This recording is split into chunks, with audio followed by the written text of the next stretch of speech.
From New Hampshire Public Radio and the Howe Library in Hanover, New Hampshire, you're listening to Check This Out, a new literary series where we dive deeply into the works of emerging and diverse authors you may not have discovered yet. I'm your host, Rachel Barenbaum, author of the novel Atomic Anna. I am thrilled to be able to share these conversations with you over the next few weeks. Later in this series, we'll be hearing from Ingi Achek about her new novel, Holiday Country. But today on the show, my guest is Aube Rey Lescure. She's the author of the new novel, River East, River West. This debut is a reversal of the East to West immigrant novel. Set in China, it's about an American woman who moves to China in the 80s, has a daughter, and marries a Chinese man. Using alternate timelines and perspectives, we see 2007 China through the eyes of Alva, a teenager with an American mother, Sloane, and a Chinese father, and 1985 China through the eyes of her stepfather, Lu Fang, who was a blue-collar worker caught in the Chinese Revolution.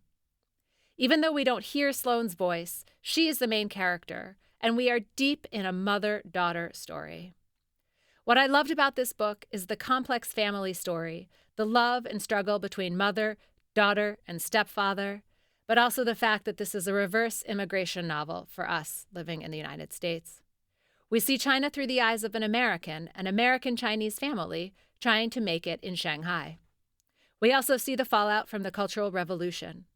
We see how Lu Fang's life and dreams were crushed when he was sent to the tobacco fields, and get a sense of how an entire generation is still dealing with that blow. Most importantly, Aube Rey Lescure's descriptions of Shanghai transported me to the city, to Shanghai school, shopping, life, in a way I would never be able to access as an American or as a tourist. It was spellbinding and fascinating, a look into China I had never seen before, and I can't wait to talk to Aube Rey Lescure all about it. Aube, welcome to Check This Out. I'm really excited to have you here today. Hi, Rachel. Thank you so much for having me. So, River East, River West, your debut novel, starts with Alva. She's a teenager, and we start with her perspective. She has an American mother and a Chinese father who plays no role in her life at all. But we really start with Alva, and we're focused on this moment in her teenage years. Can you tell us about Alva? Yes, so Alva is a biracial teenage girl who was born in China and raised entirely in China by her American mother, Sloane. And as you mentioned, Alva is half Chinese and half American, and she's always held on to a certain notion or illusion of the US as this outlet or promised land that her mother comes from, which Alva has been denied. And I'm very careful, I hope, in the novel to really portrays Alva's life in China and fascination with the US as kind of hyperbolic. So her idea of the US comes mainly from DVDs and the steady diet of American media she is fed as a kid growing up in China, which was very true of my perception of the US when I was a kid growing up in China. Alva, especially, and her character and her timeline definitely were very autobiographical in their conception.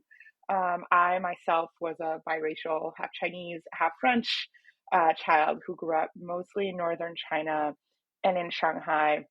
And I wrote this novel in large part to wrestle with and capture a lot of the observations and feelings I had growing up in a multinational city. Although in the process of writing and revising the novel, certainly it became a work of fiction and a lot was fictionalized. But the starting point, this question of, why a teenage girl, why a biracial teenage girl in Shanghai in that particular era, the answer is I was a 14-year-old in 2007 Shanghai, navigating the Chinese public school system and about to jump ship to the international school system. So that's where the novel starts, Alva, in this moment of soon to be transition.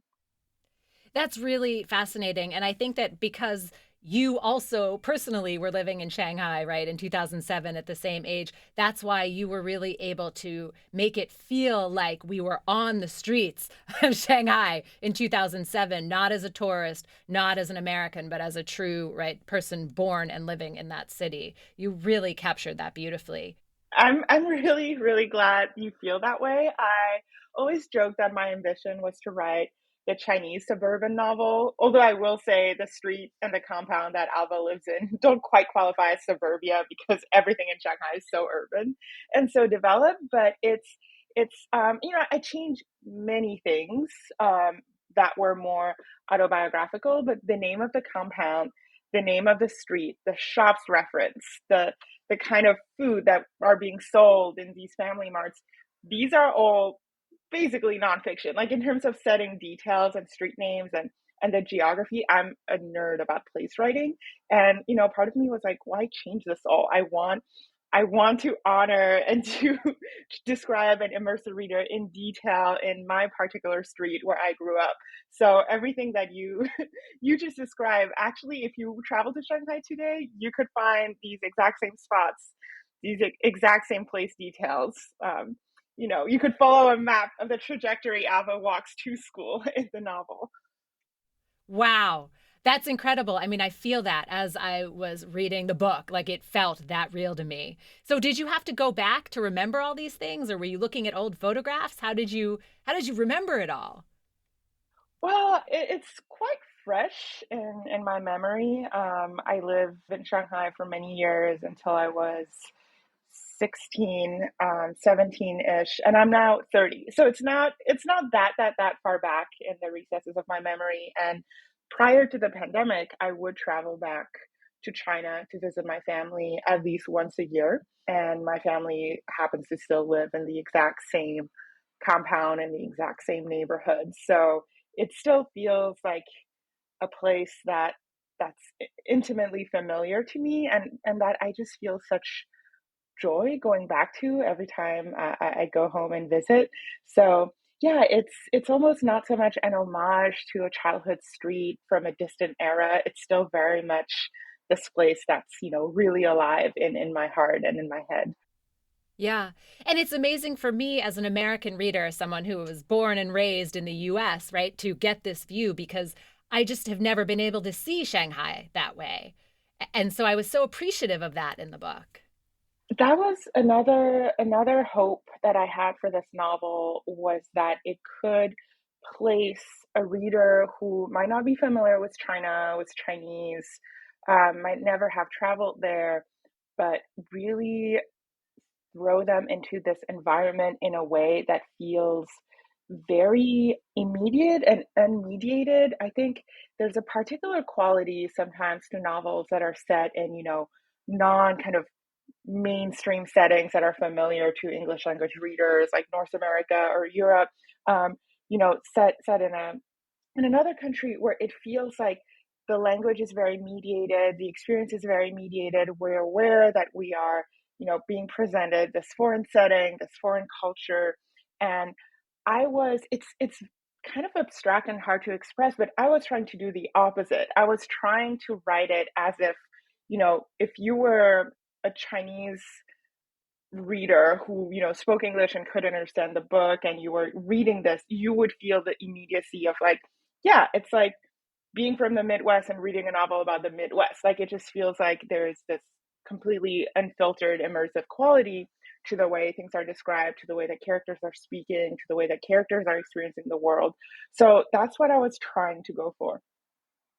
In an English that was clearly not translated. I don't know how to explain that, but sometimes you read books and you can feel that it's a translation, even no matter how elegant and wonderful it is. It felt like your English brain, right, was giving this to me, which made it so much more accessible. Yeah, that may be an interesting behind the scenes element to discuss. So I English is my third language, and Mandarin Chinese and French are actually my native languages. So, French doesn't play so much of a role in this novel because that would just be way too confusing. But while writing it, I obviously was writing it in English, and the reason for that is I've just been living and studying in the US for so long, since I was 16, that that's just kind of my most immediate kind of dominant language now. But I really wanted to, I still had the Chinese linguistic part of my brain activated, especially when I was writing dialogue between Chinese characters, because there's a whole artifice of, you know, these are these characters are supposed to be speaking Chinese to each other right now in this scene, there's no reason for any of this to be in English. If it were a movie, it would be extremely strange if these characters were speaking, like, there would be absolutely no reason for that. And I tried to be aware of that while writing scenes and dialogues, especially. So in my head, there wasn't quite a process of translation. Like a character would say something in Chinese and then I translate it to English. Sometimes maybe I would do that, but I would always kind of have both languages in my head to double check this would be, in a natural kind of Chinese conversation, Chinese language setting, the way I'm writing this in English is staying true to the way these characters would be speaking to each other in Chinese. And I constantly had that alertness. I mean, I can feel that in the book, in the character of Alva herself, because she feels very torn between her Americanness, right? I see those two sides of the language, the two sides of who are you, this identity split is very much in the character of Alva. And I was wondering if you could introduce us to her by reading a little bit. Do you have the book with you? Yes. Okay. Alva took a gulp from her Wangzai milk. She loved this canned milk flavored drink as a kid. Today, though, it tasted like syrup, cloying, neither milk nor cream, half and half, just like herself. She wanted to say, I was made and raised in China, you old hags, and I understand Shanghainese perfectly. Yet they were right about the unlucky mix. She was half and half, white Chinese, but it was a wrong distribution of ingredients.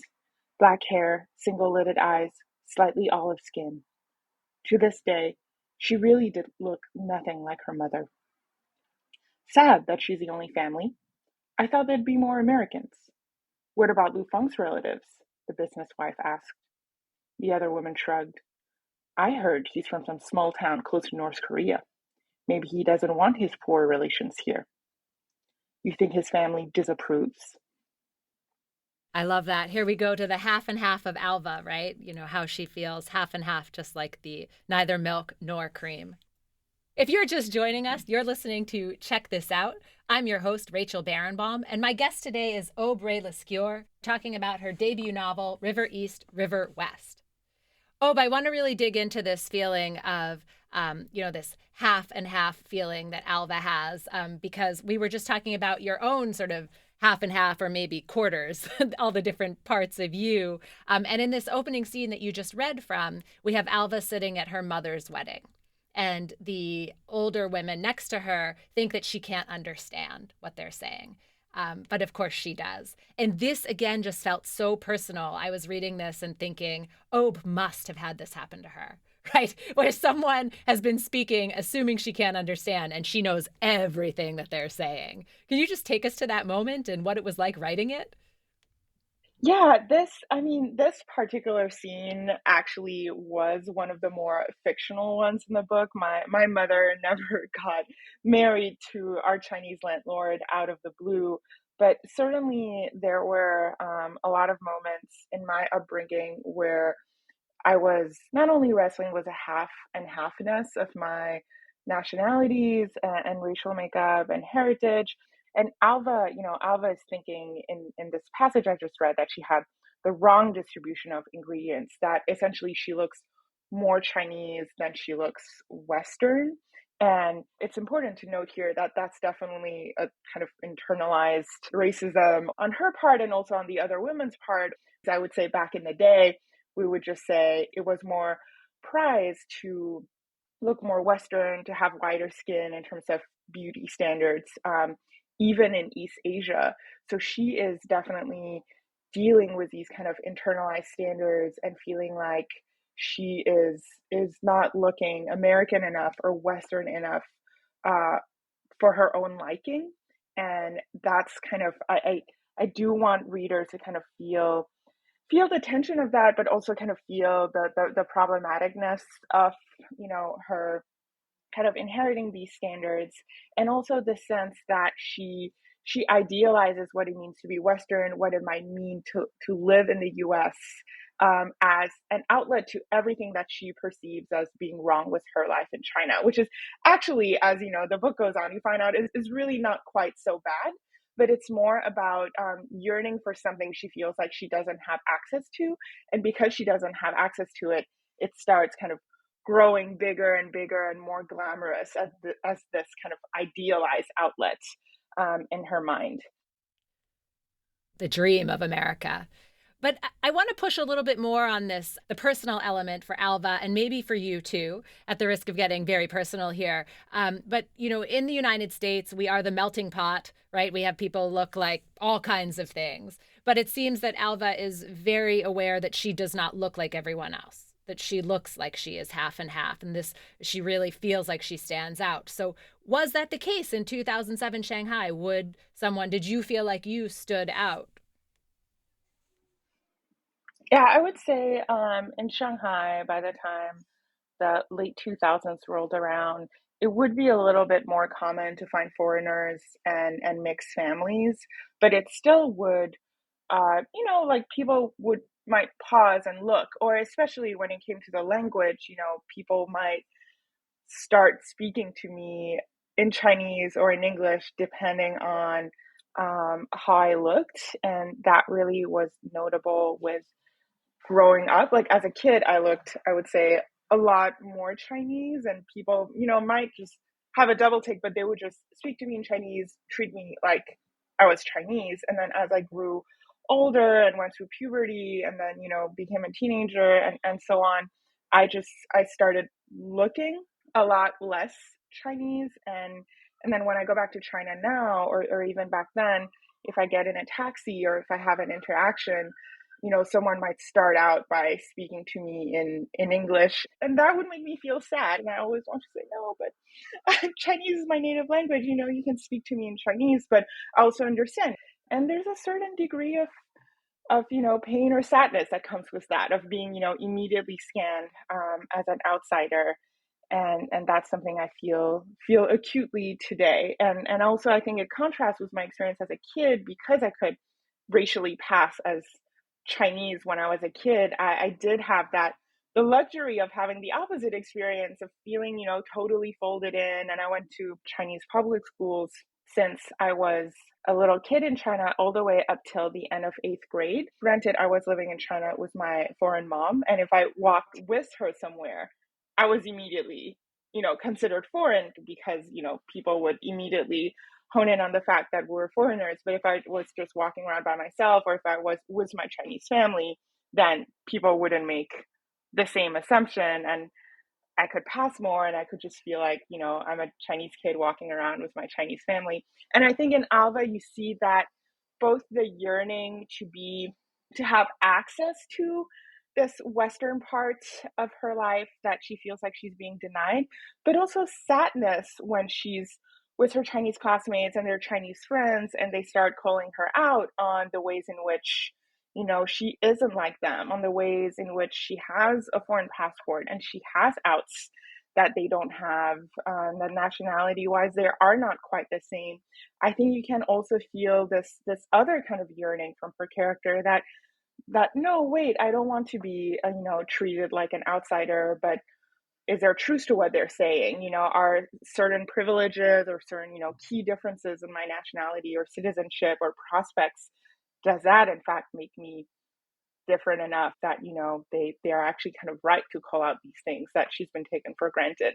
So I think you see both the desire to have access to what's without, and the desire to fit into this place where she has grown up, in the character of Alva.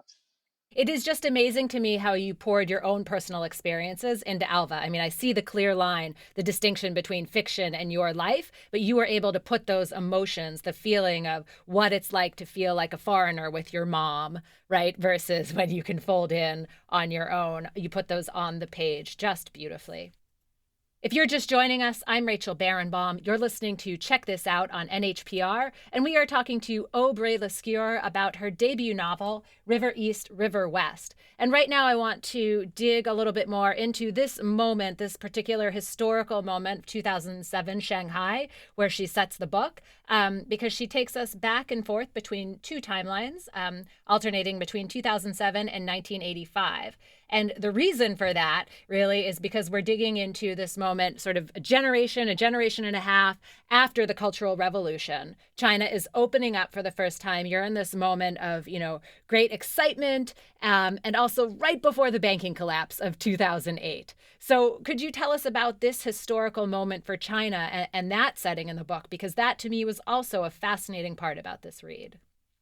Yes, absolutely. It was definitely a deliberate choice to focus on 2007, 2008 as the kind of present timeline, for many of the reasons you mentioned, but also I think in general, kind of geopolitically or in terms of China's image in the world, the late 2000s, early 2010s were seen as this kind of golden era before Xi Jinping became the president of China, where Hu Jintao was the president at the time.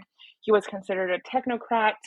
The Chinese government was considered the most reformist and technocratic it had ever been. There was a sense that China's economic rise was really reaching the kind of momentum that made it feel like a very very key player on the world stage and being truly recognized as such. And so I did want to capture this era where foreigners were also rushing in. Foreign capital was rushing in. It felt like China was a place to be.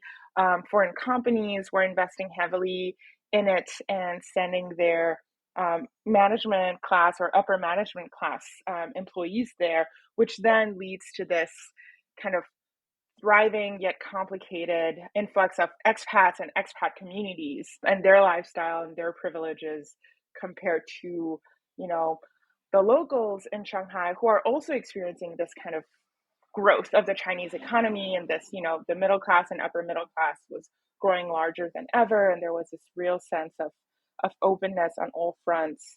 And of course, with the 2008 financial crash, things changed, but mainly actually for the expats. That's when the expat community was really hard hit.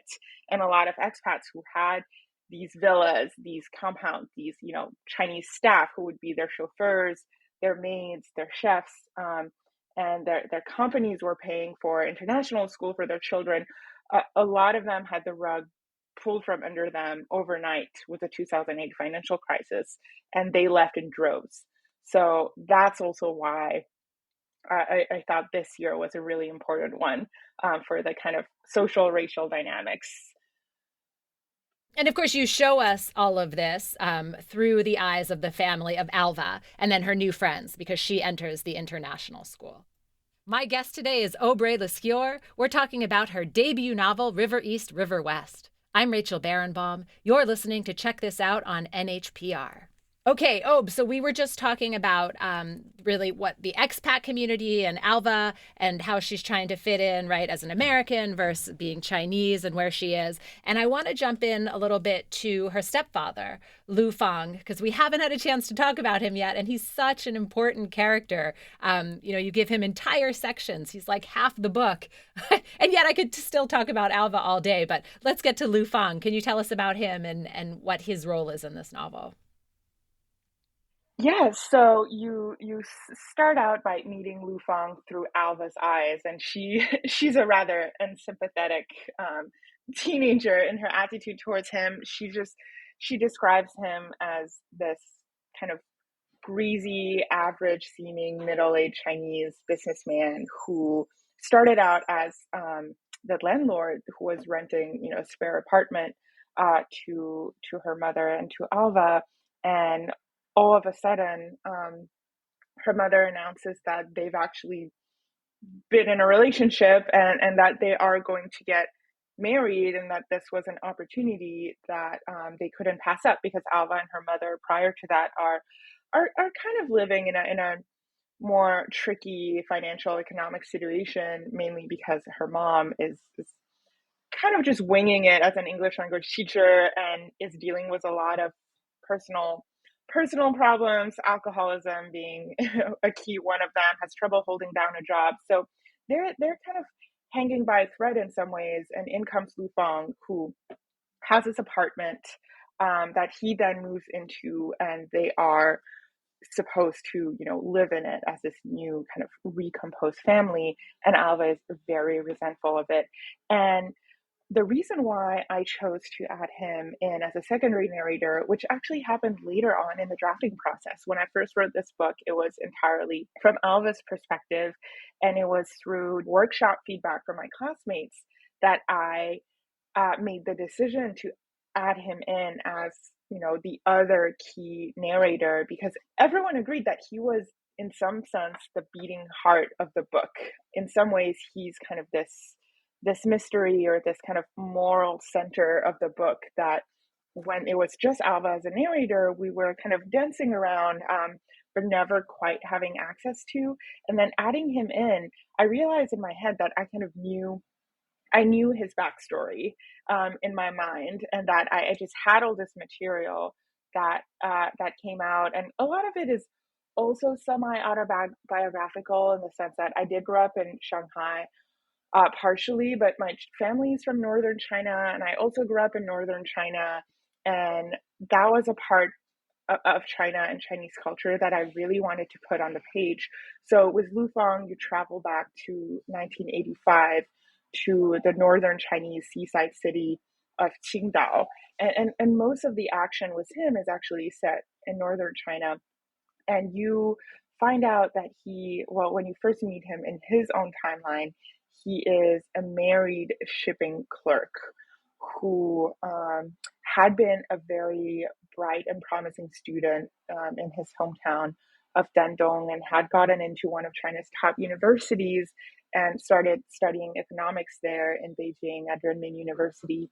Unfortunately, the year was 1965, 1966. So soon his academic trajectory is cut short by the beginning of the Cultural Revolution. And he somehow finds his way out of the tobacco fields, out of rural re-education, through marriage. So he's married to this Chinese woman. He's working this shipping job that he feels he feels like his life have to this point been a series of constraints and compromises compared to what he imagined it could have been. And that's when he meets a young American woman who's one of the part of the first wave of foreigners allowed back into China in the 80s, during the Reform and Opening era. And they develop a relationship that's very complicated, because it's not just the fact that she's, foreign and shiny and kind of an anomaly in this northern Chinese city in the 80s. It's also that she represents a kind of dynamic that makes Lu Fang think, why is she allowed to come in? And why is it so hard for me to go out? So it's also, I think I wanted to capture this kind of complicated push and pull of attraction, but also, unfairness or injustice he feels in their relationship. And with his timeline, we kind of leap through the decades, until we converge back to the present moment and the marriage. And so from the very beginning that they do end up together. So it's not quite a mysterious love story of will they, won't they. It's more like a complicated love story of, is this love? What happened? What kind of moral boundaries were crossed? Who did we lose? Who did we gain to arrive to this present moment? But what was so fascinating about him was you start him in 1985 and he's caught in the Cultural Revolution, right? And you see he was pulled out of the university, this promising life that he was going to have, and put into this re-education program, right? Thrown into a tobacco farm. And to see that and how he sort of digs his way out of that was just fascinating. And I want to ask you more about that in just a minute. But for those of you that are just joining us, I'm Rachel Barenbaum. My guest today is Aube Rey Lescure, and you're listening to Check This Out on New Hampshire Public Radio. We're talking about the brand new novel, River East, River West. So, Aube, let's talk a little bit more about Lu Fang, who's caught up in the Cultural Revolution. He had this very promising future ahead of him, and then he's pulled out of this university and sent to a tobacco farm. He's working his way up. He falls in love with Sloane, but then he finds himself in sort of a loveless marriage. And I kept thinking every time I read his sections, I had this question: is Lu Fang a tragic character? That's such a great question, and I feel like that's one that's also very much on my mind. Certainly, the novel goes to very dark places, and maybe starts from very dark places in terms of, his trajectory in life, the kind of compromises or errors or moral choices he makes to get get a little bit of what he thinks he wants in life, only for that illusion to always be met with some kind of disillusion or crisis. And he realizes that the choices he makes when it comes to, for example, having a relationship with Sloane, this American woman, while he's married, and he's actually soon to be a father. When we first meet him, we see that his choices in this affair actually have a ripple effect on his marriage, on his own family, that you know that he could never have foreseen when he was just a young man meeting this American woman on the beach. And I think, to me, he is in many ways a very sad character, but also he is a very steady character in some ways. By the time we meet him, I mean, actually, when we meet him at the very beginning of the novel, he's already well into his 50s. And while Alva is thinking all these unkind thoughts about how, average and couth, and, kind of unattractive for her mother, he is, you, I think as a reader, you might already get the sense that this is a man who's been through a lot in life, and he's just kind of steadily tolerating this current predicament he finds himself in. Or you might wonder, why is he putting up with this? But it there's a sense that he's just there, and he's going to do the best he can. But in some sense, he's already been hollowed out by grief. In some ways, I feel like you might get a sense percolating that there's something underneath the surface, this kind of quality in him that might make you wonder what happened for him to be in this position in his mid 50s today, when the novel begins. Like, it doesn't feel like a very happy wedding scene where they're going to start like a love, like they're finally together and they're all like, their love has finally, reach a steady point, and they're going to live this beautiful family life together. You get a sense that it's not. The novel begins with a family that feels very tenuous, very transactional. You wonder if there's any love in this marriage, if there's any love in this family, and you might wonder, why is Lu Fang agreeing to be in all this? What's in it for him? Because you get a sense that for Sloane and Alva, it's a step up in life. It's a source of stability. It's a source of financial support. You have this very clear sense that they are using him. Why is he letting himself be used? Is he aware he's being used? Just how transactional is his family? That's the starting point of the novel. And then I hope that through the course of the novel, you actually, what's untragic maybe is that you get more glimmers of hope and complication, that maybe this could be actually less transactional and less cynical than you think it is. I mean, I just wanted to hug him the whole time, right? You say that he's the steady character, Lu Fang, and I felt that, and I just wanted to hug him and thank him sometimes, right, for being there, because he stands in stark contrast to Sloane and Alva, who are, Sloane is American, who has come to China in this reverse immigration story from what we're used to reading here in the U.S. And then she has her daughter, who is then half and half, as you call her. I'm Rachel Barenbaum. You're listening to Check This Out on NHPR, and we are talking to Aube Rey Lescure about her brand new novel, River East, River West. And we are digging into the family dynamics of the three main characters in this fascinating, incredible novel. The three characters are Alva, who is Sloane's daughter, and Lu Fang. Lu Fang is Chinese, Sloane is American, and Alva is mixed. She has a different father, not Lu Fang. And it seems to me like Sloane finds something that she needs in Lu Fang, and also in China. Why, as an American, does Sloane come to China? What is she looking for, and what does she find in Lu Fang? Yes, I really envision Sloane as almost a thought experiment or social experiment when I was first conceptualizing her character. So if you take someone who's quite plain and quite ordinary, a white woman from America who's not that special really, growing up in the U.S., and you drop her into China in the 1980s. China had just opened up its borders for decades. They hadn't really seen any foreigners, and so she's receiving all this attention, just by virtue of being here and being foreign. And she feels this kind of specialness that she then, the thought experiment part is that what if someone could grow so addicted to the status of being special and this attention that they're unwilling to go back to their old life where they are not that special. And so Sloane, in some ways, she says that she is an actress who was kind of traveling the world, shooting movies, somehow ended up in Asia, ended up in China because she just loved it here so much. It felt, so authentic. That had such an energy to the new China. At least that's Sloane's, script about how she did end up here. And I won't spoil anything, but you find out, as the novel goes on, that things might not quite be what they seem.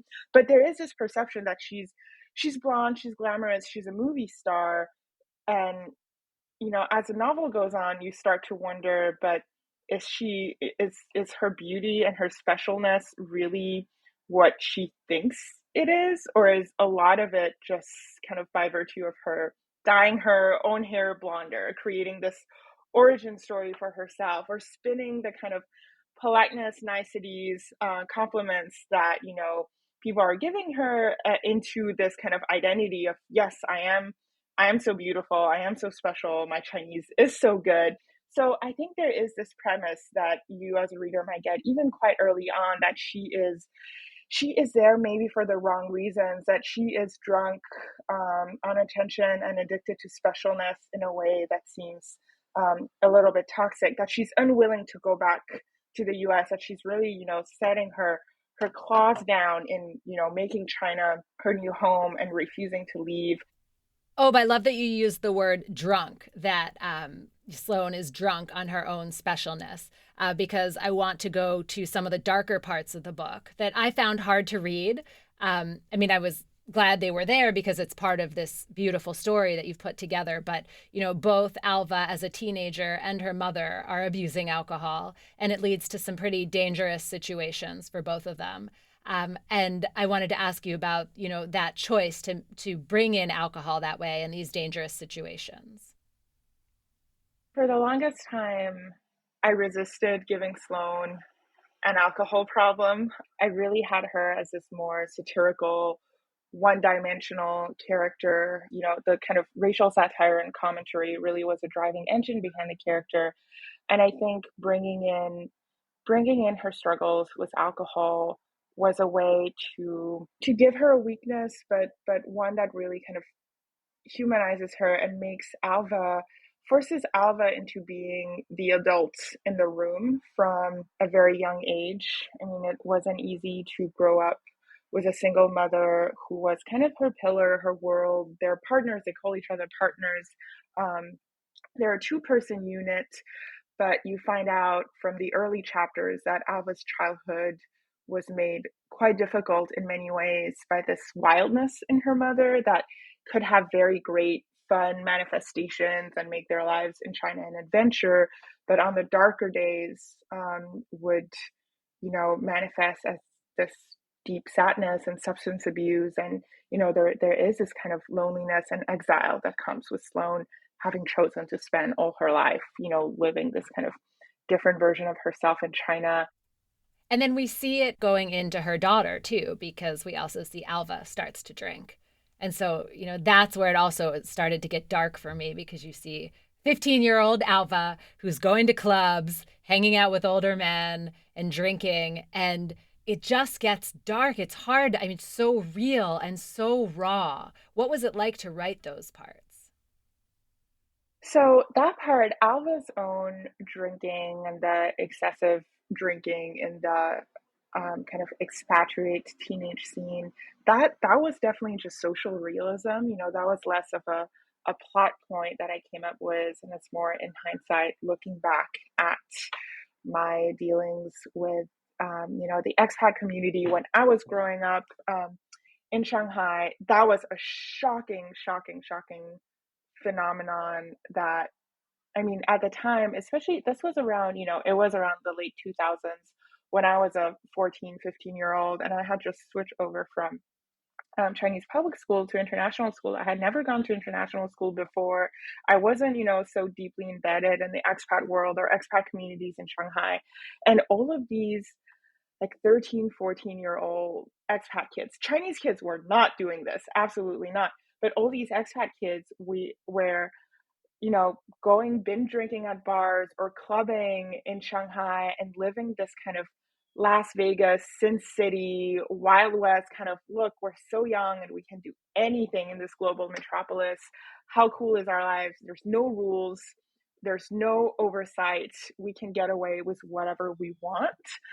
That world was very, very real. And that's actually just how, a segment of these expat tweens were living their lives. I think now, if you talk to anyone who maybe has gone through international school in Asia, in a city like this, Singapore or Hong Kong or Bangkok or Shanghai, especially in that era, I think, they'll say, yes, like this very dangerous kind of nightlife culture that accepted people who were way too young to, truly safely come into it. That was kind of a huge phenomenon during those times. I think today it still kind of is to some extent, but there's more rules, there's more oversight. The system has kind of evolved to respond.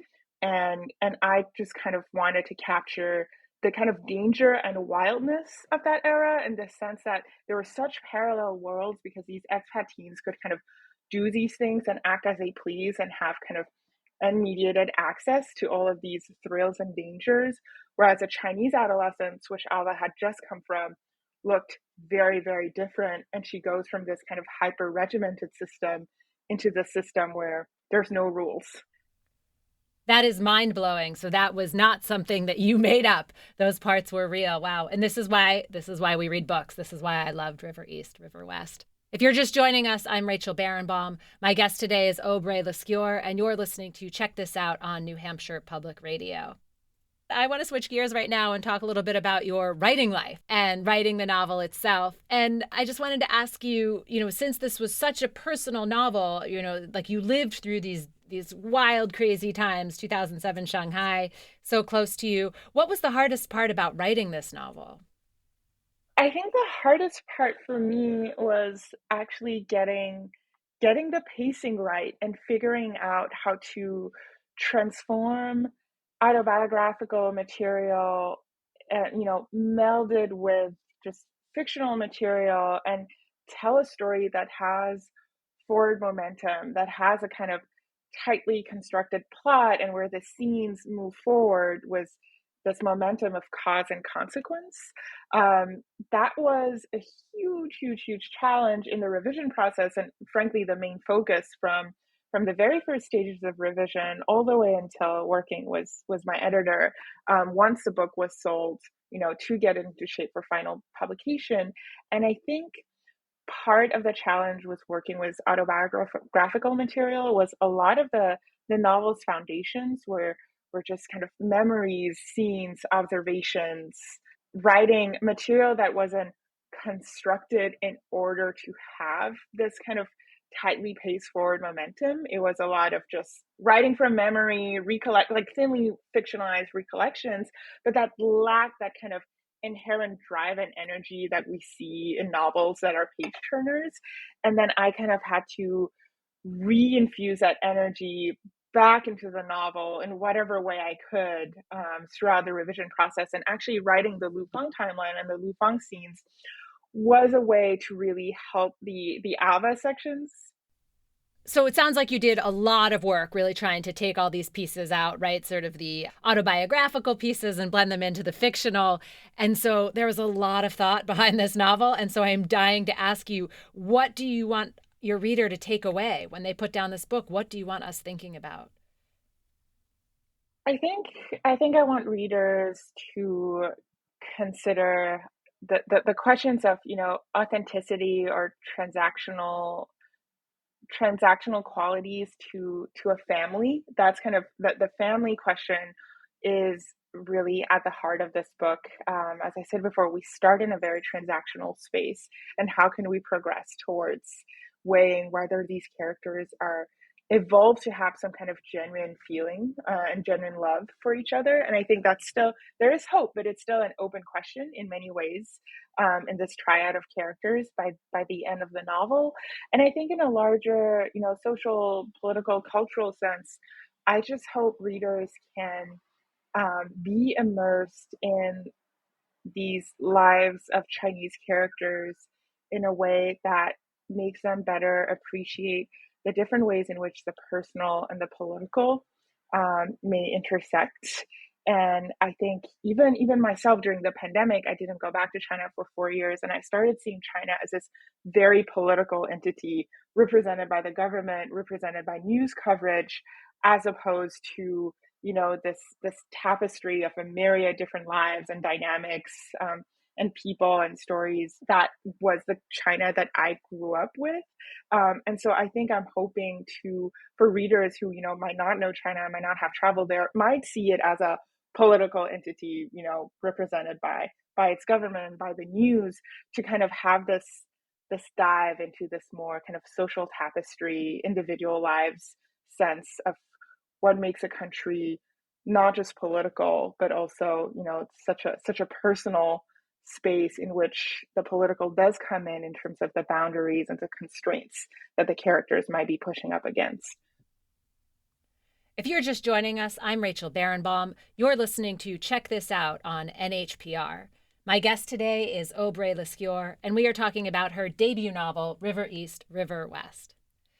Oh, but let's talk a little bit more about your writing life. You call yourself an itinerant writer. What does that mean? I feel like the itinerance is a big part of my personal identity, maybe more so than my writing one. I grew up with a French mom and a Chinese father, mostly in China, but I would also, often be going back to France every summer. I had this very itinerant childhood, and now, even though I'm based in Cambridge, Massachusetts, you can find me, traveling different continents for most of the year. I find it really hard to stay in one place. And another part of my writing identity is actually as an editor. I'm an editor at a magazine called Off Assignment. It's a nonfiction literary magazine with a focus on travel and journeys. And as I mentioned before, place writing is probably my favorite category of writing. So being in new places, kind of absorbing those environments, seeing in what ways they can be translated into observations in my own writing or in my own editing, is a big feature of my identity, hence the itinerant writer label. So, if you're traveling all the time and you're writing from all these different places, how do you write? Like, can you literally tell me? Are you on a piece of paper? Are you on a computer in cafes? Like, how do you actually write? I think I'm sadly not one of those writers who's so disciplined that they open their laptop and are able to carve out time to write every day. I think I find certain weeks and months in the year where I'm in an intense writing mode and I'm taking a lot of things I've absorbed or been marinating on and I transcribe them to the page. But then when I'm just traveling or when I'm just, absorbing a new setting, a new environment, I often focus on just being there without having that voice of, you need to note take, you need to do certain things just so that you have something to write about. I find that dynamic to be so interesting. And there was certainly a part of my 20s where I would go places or do things that were kind of, you know, odd or dangerous or out of the norm just because I was like, I'm a writer, so I need to be living these experiences in order to write about them. But then I was just not having these, very I would say authentic, relationships with the places where I was. And so then now I've kind of changed my approach where I try to shut my writing brain off and just let whatever organic relationship I have with a new place develop. And then, 5 months later, I'll be in my writing cave mode where I'm just like pulling the curtains and, like telling everyone they won't see me for days. And then I will try to see what has kind of emerged or crystallized from these memories and new experiences. And your writing cave is in Cambridge, or is it just wherever you happen to be when you feel like you need to write? I actually often write best when I'm at my French family's house, my grandparents' house, where I grew up going to every summer. It's literally on a hill, way out of, any village, any commerce. It's just surrounded by fields. There's no Wi-Fi. It's really hot and there's no AC, so we have the shutters drawn to keep the coolness of the night in and not let the heat come in. So it's inherently a very cave-like environment. And I've actually wrote most of the Lufang sections from River East, River West, while in that house, while in that, total darkness. I'm going back there this summer to work on my second novel in earnest. And so I'm hoping that, it will have the same kind of focusing effect. So my last question for you today is, what kind of advice do you have for new writers? My advice would be don't be don't be afraid of going for a book length work earlier on in your career. I never did an MFA program, but when I was, in my early 20s, really feeling like I'm going to embark on a writing career, I was under the impression that I had to write a lot of short stories and get them published in prestigious places and build up a resume and a portfolio before I was allowed to write a novel, write a book length project, and try to sell that. And then fortunately for me, I was just so bad at writing short stories that at some point I was like, this is just going to take way too long if I'm waiting to get, 10 or 20 or however many stories published in high up places before I can write a novel. Let me just write the novel, try to sell it, and try to kind of fast track my career that way. And, the truth is, of course, now we all know, there's no rules. No, there's no one allowing you to write a novel at a certain point after you've built up a certain resume. So I would say, you can start as early as you want with the form that most calls out to you.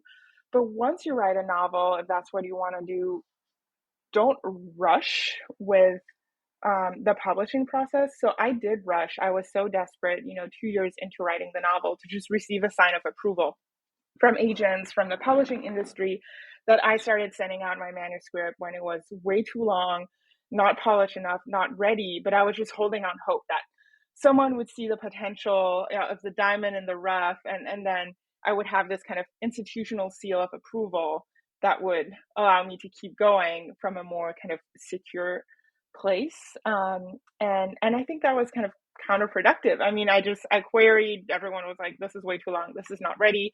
I had to go back and revise it and really, trim it, tighten it, sharpen it. And then I queried again, and this time had much better success.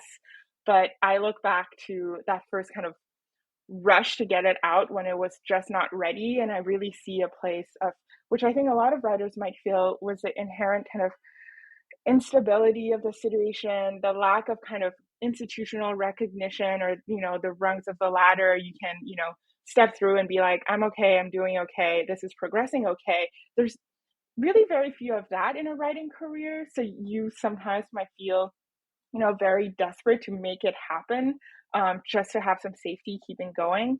But I think that safety can come from writing community. It can come from writing peers. It can come from other people who are in the same predicament and support you. But it doesn't pay to rush a work out when it's not ready just for a sign of approval.